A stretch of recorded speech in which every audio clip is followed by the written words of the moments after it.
I've been a volunteer now for the last 12 months. I wanted to put something back into my local community. I was born in this hospital. I passionately believe in the hospital, and having worked in health and social care in the community, I wanted to try and put my expertise and experience to help other people. I volunteer in outpatients and in accident and emergency, and I also go around all the wards collecting the patient satisfaction surveys, so I get a really good feel for what's going on across the hospital at grassroots level, and I can see all volunteers are making a difference. You can see the change in the hospital environment over the last 12 months. It's very positive, everybody's working in the right direction, and I think things can only get better. As you were aware, the hospital has been classed as under special measures, and basically I, as a public governor as well, I see that there are changes taking place. We are listening to what patients say, we are adapting our systems, and I notice on almost a weekly basis the change in the atmosphere.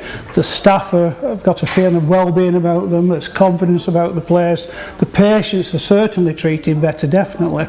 You know, and that's what it's about for me, it's what the patient experiences.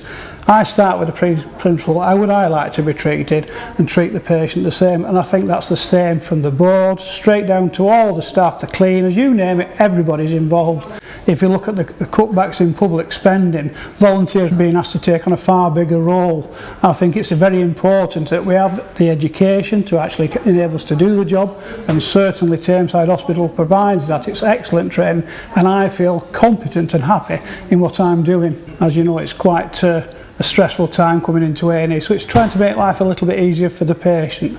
So when I come in the morning, I'll speak to the lead nurse and to see who's allowed a brew. Certainly the relatives and carers are allowed a drink. See if the patient can have a drink, then I make them either a tea or coffee, or a fruit juice or cold water, maybe a slice of toast. So it's basically making it a pleasant experience as you can.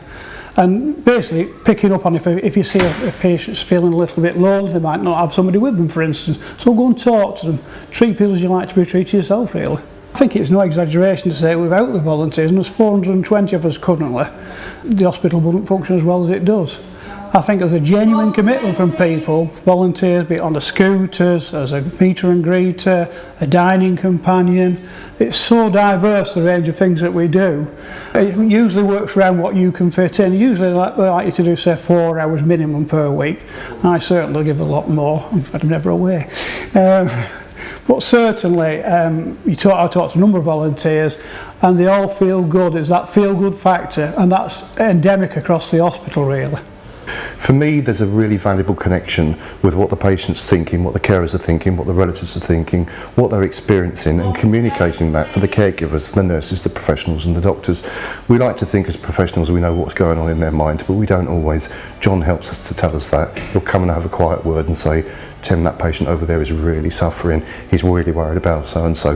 He's a good connection, volunteers are a good connection with the real world.